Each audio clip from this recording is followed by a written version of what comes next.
Hola a todos, ahí está terminando de entrar todos los invitados. ¿Cómo están? Mi nombre es Ignacio, bienvenidos a este nuevo encuentro de estas tertulias digitales entre UNESCO y EIDOS. Les pedimos a todos, por favor, que apaguen sus cámaras y silencien sus micrófonos, así podemos tener una buena conexión. Bueno, muchísimas gracias nuevamente por sumarse. Este era un encuentro que yo estaba esperando particularmente. El tema que vamos a trabajar me parece que es súper importante en este contexto. Me parece súper importante en general, en términos generales, y en este contexto en particular es apremiante poder charlarlo.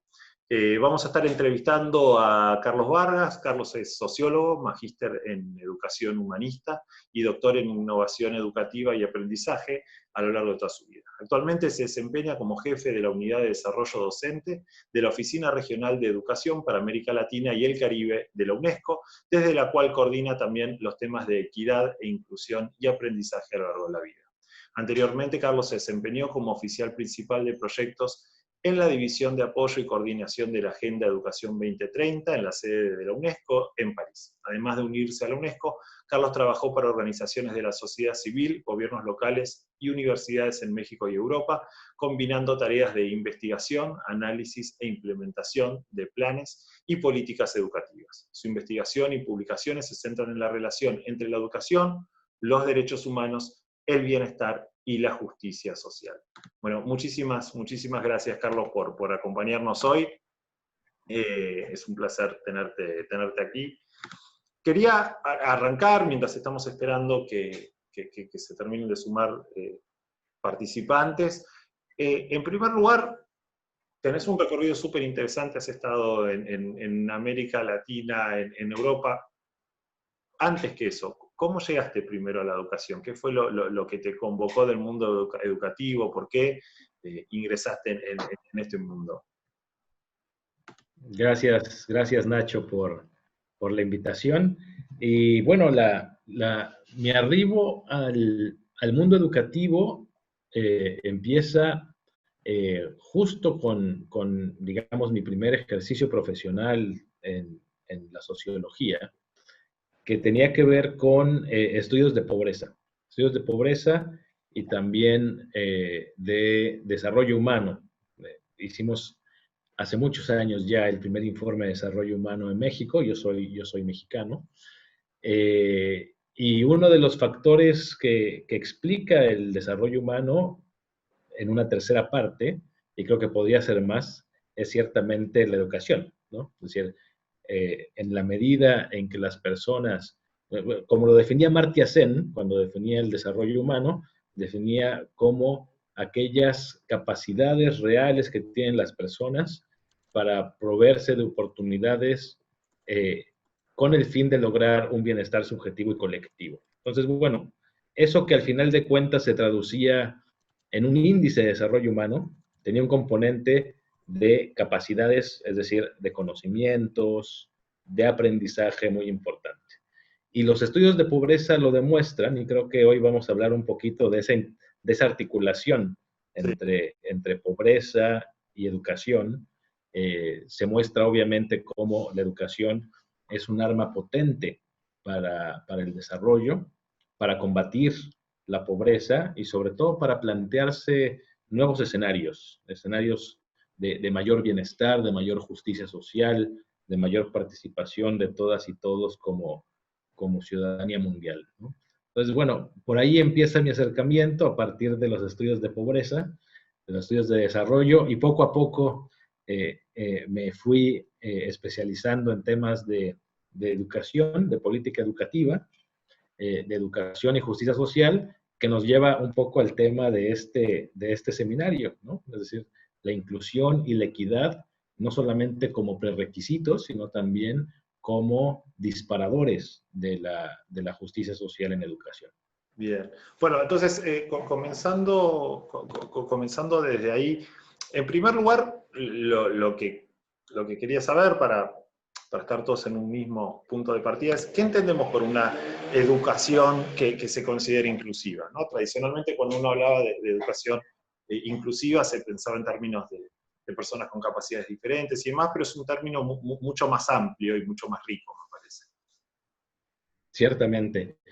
Mira, el recorrido de la educación inclusiva ha sido muy largo, e incluso en los trabajos de la UNESCO también. Hace 20 años, en la Declaración de Salamanca, se definía la inclusión como una dimensión más amplia, como bien decías tú, que la discapacidad. Antes se pensaba en la inclusión de personas con discapacidad y hoy se habla en términos mucho más amplios de poder hacer los servicios educativos adaptables, que es uno de los atributos de la educación como derecho humano, de que sean adaptables a la diversidad, no solamente de capacidades, sino también la diversidad lingüística, la diversidad sexual, la diversidad étnica que tenemos todas y todos, ¿no? Es decir, es reconocer y abrazar a la diversidad digamos, en toda su dimensión. Y algo muy importante que es pensar que los procesos educativos son los que se deben de adaptar a las personas y no al revés, ¿no? Que es algo que los sistemas educativos vienen haciendo, tratando de, bueno, no olvidemos también que los sistemas educativos modernos en el siglo XVIII nacen con una vocación muy específica y que tiene que ver con homogeneizar, tiene que ver con un solo idioma, un solo territorio nacional, una sola bandera, un solo himno, qué sé yo.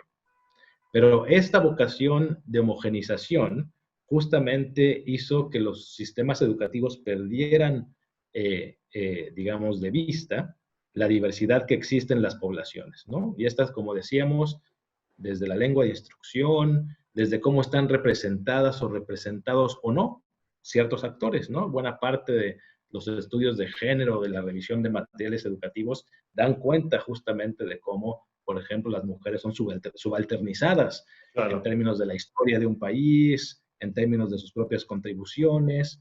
Lo mismo podemos pensar cuando uno mira de qué manera están incluidos o no los pueblos indígenas, afrodescendientes, la diversidad sexual, etcétera, ¿no? Entonces, yo creo que lo que hemos ido aprendiendo a lo largo de la historia reciente es que la inclusión y la equidad, que van de la mano, la inclusión y la equidad en educación tiene que ver con una educación que se adapte a las múltiples condiciones. Y eso significa también descentrar la educación de la escolaridad. Es decir, pensar también que el aprendizaje se da fuera de la escuela.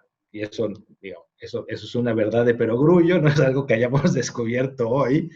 Mucho antes de que existiera el sistema escolar, existía el aprendizaje, la transmisión intergeneracional de conocimientos, de cultura, de saberes, etc. Y es importante decirlo porque muchas veces es en esos lugares donde se aprenden conocimientos muy valiosos para la vida de las personas, ¿no? Si uno mira, por ejemplo, el Objetivo de Desarrollo Sostenible 4.7, que tiene que ver con el propósito de la educación, ¿no? La educación para la ciudadanía, para los derechos humanos, para la diversidad cultural, para el desarrollo sostenible, y si uno compara eso, y el YES se lo acaba de hacer hace un par de semanas, por cierto, pero si uno compara eso con los currículos de los países, los currículos oficiales, vemos que hay una centralidad más en la escritura, en la lectura, en la aritmética básica, y mucho menos en estas contenidos, en estas condiciones que nos humanizan. Entonces, ese es como una vuelta más a la educación inclusiva. Pensar que la educación no es solamente una herramienta para la cualificación, que está muy bien, que lo cumpla, pero también la función social de socialización, de subjetivación de la educación es muy importante. Y en esa subjetivación y en la formación de identidades es donde vemos que las identidades son múltiples, ¿no? Y la diversidad de la población también. Entonces, resumiendo, creo que tiene que ver con una educación que se adapte a la diversidad de todas y de todos y, digamos, que contemple y que represente de manera correcta no solamente las necesidades, sino las aspiraciones de aprendizaje y de representación de todos los grupos sociales. Bien, bien. Recién nombrabas un montón de actores o diferentes tipos de poblaciones que pueden verse afectados al no estar contemplados, al no verse incluidos. En este contexto de pandemia, de encierro, ¿cuáles crees que han sido las poblaciones que más se han visto afectadas, que más han visto mermado esta posibilidad de derechos? Bueno, yo creo que se trata nuevamente de las poblaciones más vulnerables. Ujú. En el caso de lo que hemos observado, las respuestas de los países miembros, o sea, las respuestas de los gobiernos, de los estados a la pandemia han sido muy diversas, pero han sido convergentes en un factor fundamental que ha sido la respuesta a través del uso de las tecnologías de la información y las comunicaciones, ¿no? Es decir, la educación virtual, la educación online y otros formatos de educación a distancia, pero mayoritariamente la educación en línea. Y eso deja de fuera, de inicio, a una gran proporción de la población debido a la brecha digital que existe en América Latina y el Caribe, ¿no? Según datos de la CEPAL del 2016, son cerca del 40%, ese es el promedio regional de 14 países, cerca del 40% de los hogares tienen internet, de los hogares urbanos tienen internet, lo cual significa que por lo menos 60% no. Y en entornos rurales es solamente cerca del 16%, ¿no? Entonces, una gran mayoría de personas, obviamente las personas de estratos socioeconómicos más pobres de entrada, han tenido, han sido dejados fuera de la respuesta educativa. Ujú. Si bien ha sido complementada también con otros medios como la radio comunitaria, la televisión educativa, incluso la televisión comercial que hoy se está utilizando para poder sostener la continuidad del aprendizaje. Los formatos no son inclusivos de todas y de todos, ¿no? Por ejemplo, en términos de capacidades visuales, no sé, las personas ciegas, débiles visuales, hipoacústicos, etcétera, tienen dificultades mayores. O una persona, por ejemplo, con un síndrome o un espectro autista, Claro. puede tener muchos problemas en seguir a una pantalla, digamos, ininterrumpidamente, ¿no? Entonces, no es solamente la conexión a las TIC, pero sí, de entrada me parece que deja fuera a una muy buena parte de la población regional. Por otro lado, están lo que decíamos al inicio, ¿no? Cómo se ha adaptado o no, o cómo ha respondido o no la respuesta al COVID en términos de lenguaje, en términos de idioma, en términos también de las condiciones habilitantes para la educación, porque aunque se tenga una conexión y un dispositivo móvil, se requiere un cierto silencio o de un ancho de banda que pueda sostener 3, 4 o 5 conexiones simultáneamente, lo cual es bastante complicado, ¿no? Sí, Entonces yo creo que, perdón Nacho, para redondear, yo creo que los grupos que han quedado, que han sido afectados mayormente por la COVID-19, siguen siendo los mismos que han sido afectados tradicionalmente por nuestras estrategias educativas, ¿no? totalmente, totalmente. No, pensaba que sosteniendo esta idea que vos traes encima, enriquecido porque el docente no estaba preparado para esto. No fue que fue, bueno, vamos a cambiar hacia lo digital, vamos a hacer clases digitales como se implementó hace un tiempo en Nueva Zelanda y ir solo por eso. No, esto pasó, entonces el docente tampoco que estaba preparado, más allá aunque tuviese la mejor conexión posible, digamos, aún en el mejor de los casos, no era algo que esperaba de ninguna manera. Y vos decías recién, los grupos que antes se habían visto perjudicados, ahora se ven, lo son más aún, ¿no?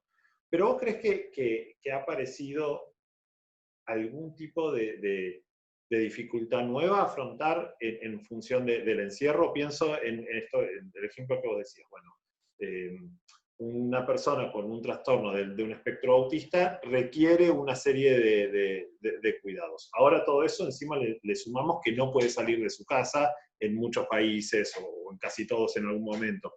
Digamos, ¿Qué problemáticas nuevas crees que han surgido que encima hubo que atender desde una mirada inclusiva? Yo creo, Nacho, que una buena parte han sido pedagógicas, tú lo decías muy bien, ¿no? O sea, cómo nos hacemos cargo de algunas herramientas que quizás no manejamos a completitud, ¿no? Como profesoras, como profesores, el migrar hacia las tecnologías, el utilizar las plataformas, aunque hayas tenido formación en la formación inicial docente, no significa que lo sepas hacer o que tengas experiencia en ello, ¿no? Entonces, yo creo que sí, que una gran parte tiene que ver con las pedagogías de educación a distancia, de educación no presencial, asincrónica, la combinación de estas modalidades ha sido un reto importante. Pero más allá de la respuesta meramente pedagógica, hay otros problemas que se han suscitado y que merecen la atención y que las y los profesores, hay que decirlo, han sido la primera línea de respuesta, eh, yendo más allá del llamado del deber, de las horas de carga horaria laboral, inventándose materiales, formas, etcétera, ¿no? Pero aún así hay algunos temas y algunas problemáticas que develó la pandemia que no necesariamente fueron abordadas o se tienen todos los elementos para abordar, ¿no? Tú mencionabas alguno de ellos. O sea, hemos visto a partir de la pandemia y a partir del encierro en particular, cómo se han elevado las tasas de violencia de género, por ejemplo, ¿no? O de violencia intrafamiliar. Y aún donde no hay violencia física, donde hay violencia simbólica por las carencias y la precariedad de la que hablábamos al inicio de esta charla, ha generado mucho estrés, no solamente en las y los estudiantes, en las familias, ¿no? Ahora los padres y las madres también dan cuenta de la complejidad de la educación y bueno, también pierden un poco los estribos, ¿no?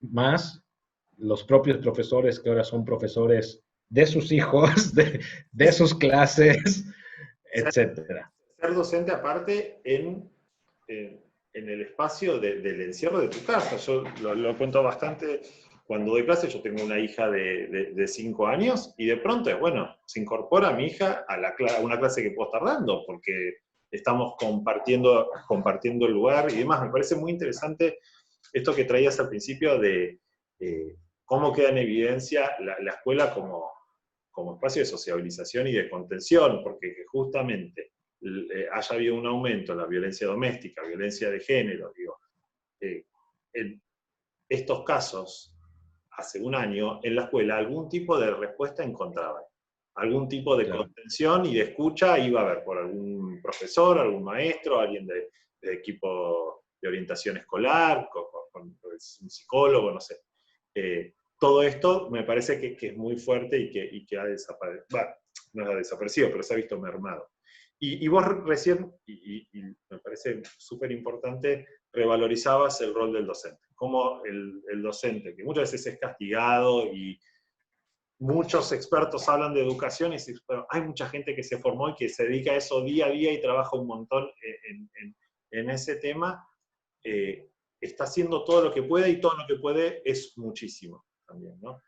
Concretamente, entonces, ¿qué acciones vos decís? Mira, yo he visto que esta respuesta se ha dado y ha sido muy, muy buena. ¿Qué acciones, vos que tenés una mirada más regional, podés decir, bueno, estos países han respondido de esta manera, estas acciones específicas me han gustado? Hablabas antes de algunos países que llevaron a la televisión pública o a la radio algunas gestiones. ¿Igual se están juntando ya normal? ¿Igual se están juntando normal? Les pedimos a todos, por favor, que apaguen los micrófonos, porque si no se entrecorta. Sí, Carlos. Sí, yo creo, Nacho, que podríamos pensar en general. A mí me gustaría destacar una característica de la labor de las y los profesores. Miriam, tienes tu micrófono abierto. Ahí la puedes silenciar. Muy bien. No, decía, creo que el papel de las y los docentes ha sido destacable y ha salvado por mucho el día en muchos de los países, ¿no? A mí me parece, lo que he visto en distintos países, es que las y los docentes han desplegado su capacidad de innovación, ¿no? O sea, la creatividad, el explorar nuevas formas, el experimentar con nuevos formatos, con nuevas actividades, con lo inusitado. Si bien ha sido a causa de la pandemia y por fuerza, porque no había de otra más que inventarse el aula y la clase, me parece que es riquísimo en términos pedagógicos, ¿no? O sea, porque nos ayuda justamente a pensar en otros formatos, ¿no?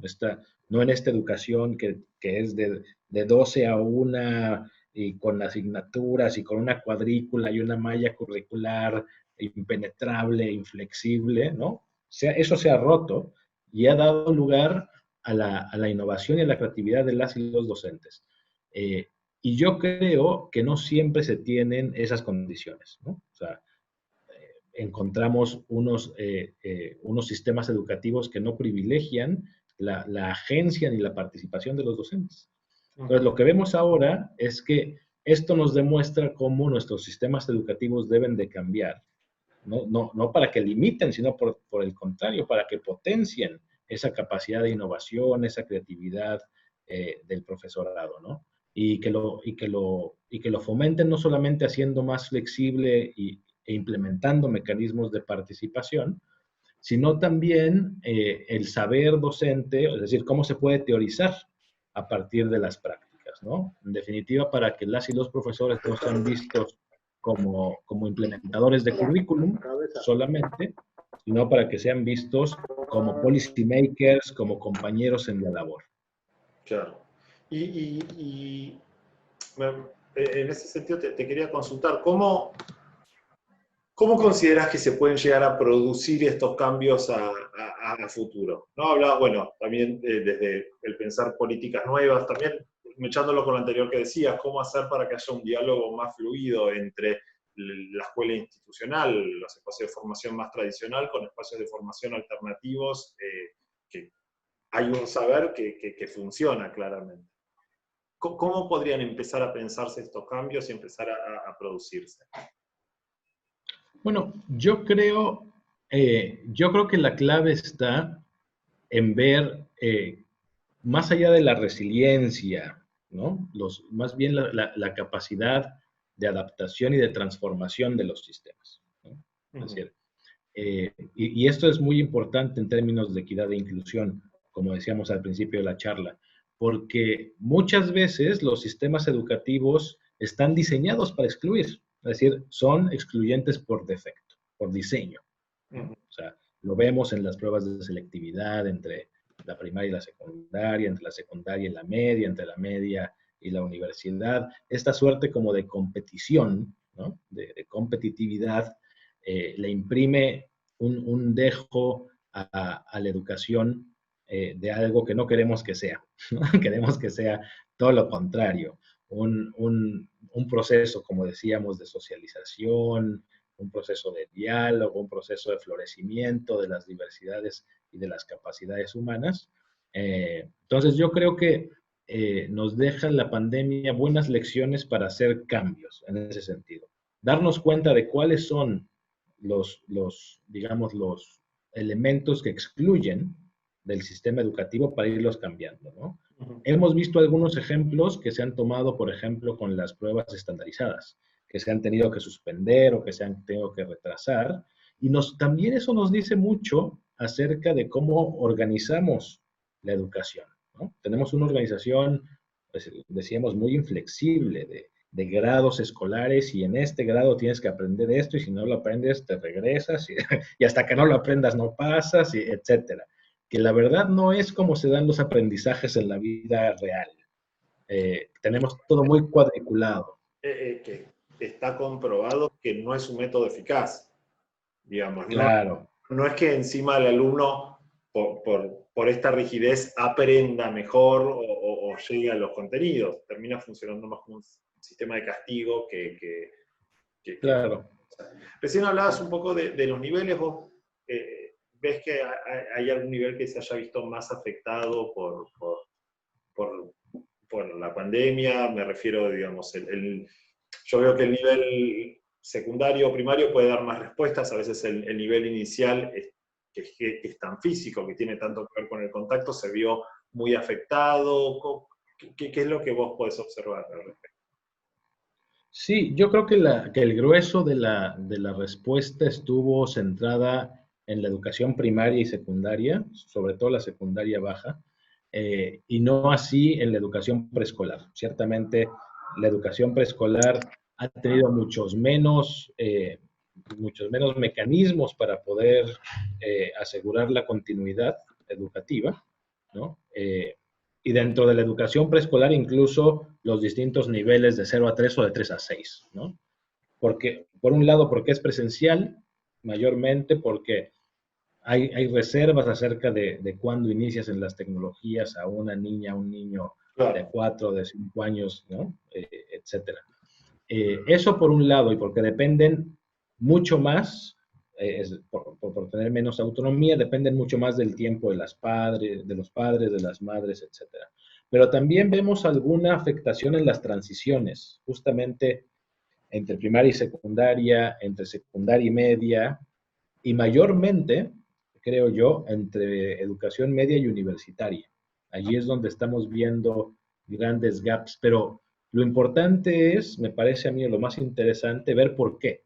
O sea, ver por qué se dan esas interrupciones más pronunciadas. Y yo creo que tiene que ver muchas veces con la provisión pública de servicios educativos, ¿no? O sea, allí donde existe la capacidad, por ejemplo, de absorción de estudiantes que vienen de la educación privada hacia la educación pública, es mucho más viable que en aquellos países donde la provisión privada es mayoritaria, por ejemplo. Claro. Entonces, ahí es muy complicado poder lograr una transición. Y no solamente eso, o sea, el sistema público es muy importante, pero otro tiene que ver con esas trayectorias a las que hacíamos referencia, ¿no? Es decir, lo que nos ha enseñado la pandemia, como tú bien decías, es que ese esquema de en este año tienes que aprender esto porque si no, no sé qué, no funciona. Entonces, hay que pensar en trayectorias más largas. O sea, ¿qué vamos a hacer? ¿Vamos a reprobar a todas las personas de este año escolar para que lo repitan? No. Muchas veces algunos estados han dicho, bueno, todo el mundo está aprobado y promovido hacia el siguiente grado y tal, ¿no? Que también ha causado escándalo. Sí, sí. A mí me parece que no debería causar escándalo ni la una ni la otra. Lo que debería hacernos pensar es en la educación como un continuo, en un aprendizaje justamente a lo largo y a lo ancho de la vida que trasciende la malla, el grado, el nivel, etcétera, ¿no? Y pensar que hoy en pandemia nos hemos dado cuenta de ello de una manera más constatable, pero decir que eso siempre ha sido así. O sea, siempre hay quien aprende más rápido y menos, siempre hay quien tuvo que salir y regresar a su escuela, a su barrio, a su país, a qué sé yo, ¿no? O sea, pienso, por ejemplo, en la experiencia de educación en emergencias, de educación de personas en movilidad humana, desplazados, migrantes, trabajadores temporales, ¿no? Es decir, yo creo que nos damos cuenta que las trayectorias pueden ser múltiples, pueden ser diversas y que todas deben ser acomodadas en los sistemas educativos. Totalmente, totalmente. Pensaba qué interesante esto que decís lo que termina sucediendo es que la pandemia lo que hizo fue mostrar algo que ya funciona, o sea, que ya está pasándolo, ponerlo brutalmente en evidencia, ¿no? Como la propia mirada que tiene el adulto muchas veces sobre lo que es la escuela o la educación, como un lugar de certificación versus un lugar de aprendizaje. Por eso no importa tanto cuánto aprendiste, sino que hayas terminado antes de tal edad la escuela, como un espacio muchas veces de contención de los chicos, no padres que dicen necesito que vuelvan a las clases, pues necesito ponerlos a los chicos en la escuela, porque yo tengo que volver a trabajar, no porque no quieran estar con sus hijos, ¿no? Pero, digamos, la escuela cumple muchas más funciones más allá de las que, de las que están enunciadas o las que están normalmente conectadas. Y en ese sentido, bueno, ya diste varias pistas, pero ¿qué crees que viene para adelante, ¿no? Es decir, bueno, ahora en esta instancia es no enloquecer frente a las diferentes posiciones que puedan tomar los estados. Habrá estados que dicen, bueno, pasan todos, otros que dirán no, reprueban y repiten. Como no desesperarse frente a ninguna de las dos opciones. Está perfecto. Pero más adelante, ¿qué nos deja y qué desafíos nos quedan por delante? ¿Cómo articularlo? Porque hay que hacer como un doble recorrido, ¿no? Decir, bueno, pensar primero un escenario post-pandemia y después reflexionar sobre lo que nos pasó para ir más adelante. Sí, yo creo que de las lecciones que sacamos de la pandemia que pueden, digamos, incentivar el cambio educativo de los sistemas, lo vería yo como en tres dimensiones. Una dimensión específica es de contenido, ¿no? O sea, ¿cuáles son realmente aquellos contenidos? Porque ahora que hay menos tiempo para la educación, se quiere hacer una priorización, ¿no? Y hay ajustes curriculares que se han propuesto ya en distintos países para poder llevar a buen término. Cuando decimos buen término es el término del año escolar nuevamente, pero para llevar a buen término los aprendizajes. Yo creo que la excepcionalidad de la pandemia nos hace pensar y repensar cuáles son los contenidos prioritarios, ¿no? ¿Qué es lo realmente importante que aprendan las y los estudiantes? Y hoy lo vemos. Hoy vemos que no tiene que ver quizá con la clase de historia universal, quizá no tiene que ver con el contenido específico de la biología, pero sí tiene que ver con temas mayores, ¿no? Por un lado tiene que ver con temas de salud, o sea, de salud biopsicosocial, de comportamiento, de convivencia. Tiene que ver hoy con contenidos acerca de cómo aprendemos a aprender. Es decir, la autonomía del aprendizaje hoy más que nunca es necesaria, ¿no? Es decir, estas tecnologías y estos formatos obligan a tener estudiantes comprometidos, autónomos, con aprendizaje autodirigido, que puedan por sí mismos llevar a cabo sus procesos de aprendizaje, ¿no? Entonces, eso por un lado, la dimensión de contenido, de qué es realmente lo importante, casi qué es lo vital, ¿no? para sobrevivir. Por otro lado, en temas de formato, lo que decíamos de las trayectorias, de poder pensar trayectorias múltiples, y también, digamos, el aprendizaje entre pares, no solamente de estudiantes, sino también de docentes, ¿no? O sea, hoy también vemos cómo las y los profesores se están comunicando, están compartiendo sus guías, están produciendo insumos para poder llevar a cabo el aprendizaje, y eso es importante, ¿no? Un aprendizaje colaborativo, una comunidad de prácticas, de aprendizaje entre docentes, es algo fundamental, ¿no? Y en últimas, me parece también que es muy importante pensar la gobernanza y el financiamiento de la educación, ¿no? Es decir, cómo es que se toman las decisiones educativas, quiénes participan y quiénes no, por un lado, y por otro lado, dónde se apuesta el presupuesto, ¿no? Es decir, en dónde está concentrado el presupuesto educativo.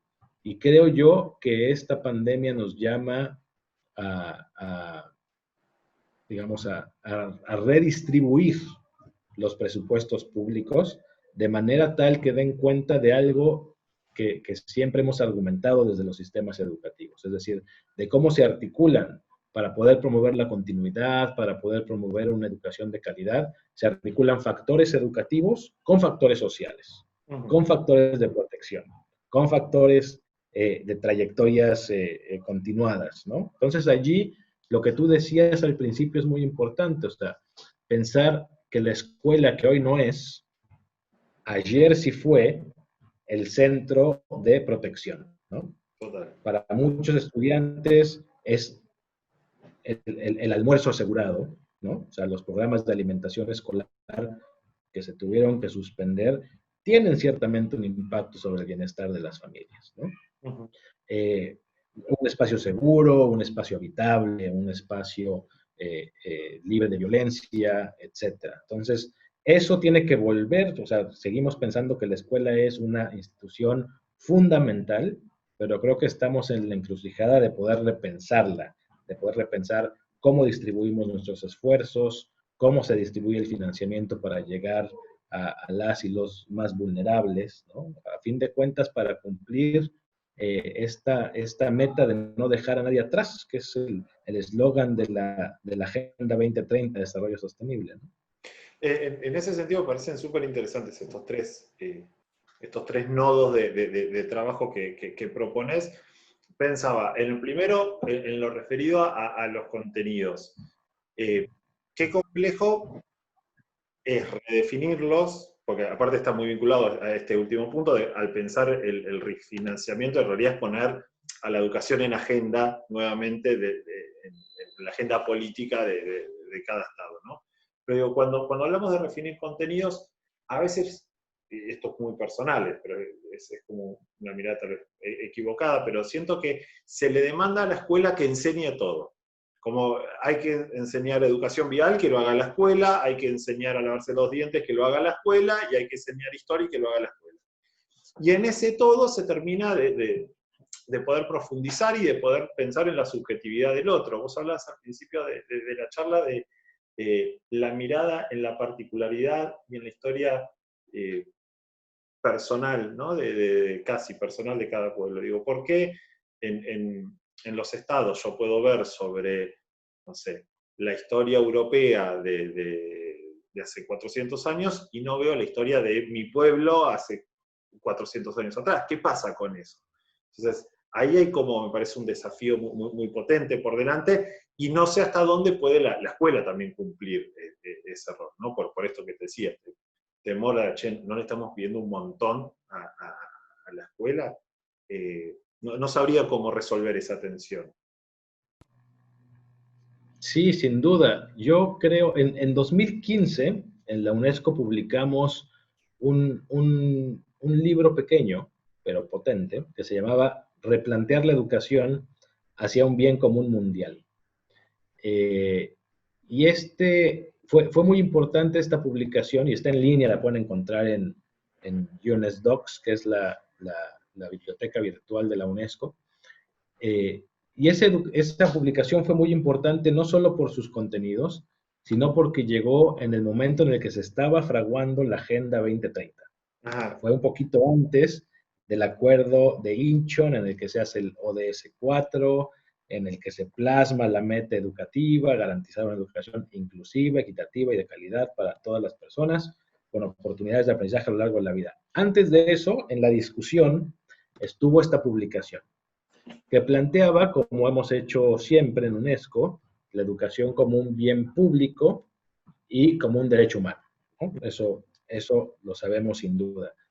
Pero la pregunta que ponía en el título de la publicación, y que era una de las tesis de trabajo del documento, era si la educación puede ser o debe ser un bien común. ¿Y qué significa que sea un bien común, ¿no?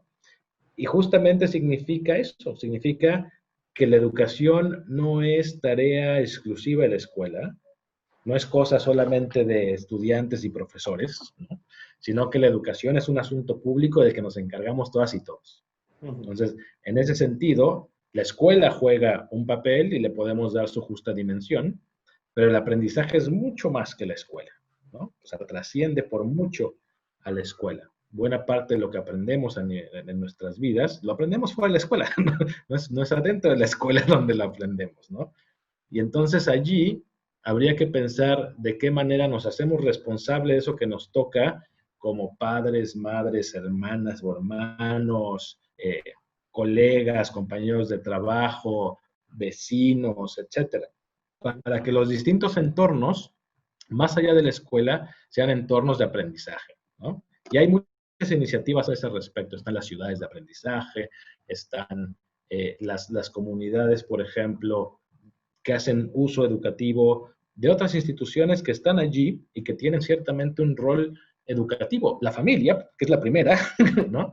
Pero también los museos, el barrio, la iglesia, cualquiera que ésta sea, el centro comunitario, el centro de salud, el programa público, la ludoteca, el cine, qué sé yo, ¿no? Es decir, habría que pensar de qué manera hacemos uso y articulamos todos estos entornos que son ciertamente entornos educativos para complementar aquellas cosas que la escuela ciertamente no puede hacer, ¿no? Eso tiene que ver con el segundo punto que traías, que me parecía muy acertado, que tiene que ver con la redefinición del rol docente, ¿no? Escapar este docente depositario de un saber que va a transmitir como un ser iluminado a mí me gusta usar la figura del docente como un curador de un museo que elige qué cuadros está bien ver o está bueno ver, porque, bueno, el docente como facilitador de contenido desde este lugar, porque la verdad es que el acceso a contenido, más aún en este contexto, con las posibilidades que brinda el celular, internet y demás, el contenido está a disposición. Y todos estos otros actores que nombrabas, y que tienen un montón de contenidos para aportar. Lo último que quería consultarte, hablabas de repensar el financiamiento que se le da en cada estado a la educación. ¿En qué lo ves, digamos? Concretamente, ¿qué crees que habría que avanzar en este paso? ¿Es únicamente una cuestión económica? ¿Tiene que ver con esto que hablamos antes de poner a la educación en agenda de una forma más fuerte? ¿Por dónde pasaría? Yo creo que lo primero, Nacho, tendría que ver con pensar, hoy que los estados están muy preocupados y con buena razón sobre los efectos económicos, los efectos sociales de la pandemia y están empezando a idear planes de recuperación, etcétera. A mí me parece que lo primero sería pensar a la educación como un elemento central de esos planes de recuperación. O sea, ciertamente hay que hacer una recuperación económica, hay unos planes de contingencia y de empleo y tal, pero lo que la experiencia nos dice es que si la educación no es un papel, no juega un rol central en esos roles de recuperación, quedan un poco cojos, quedan un poco incompletos, ¿no? Entonces, lo primero decir que en los esfuerzos de reconstrucción, de reactivación de la economía, de reconstrucción del tejido social, la educación debe ser parte fundamental, ¿no?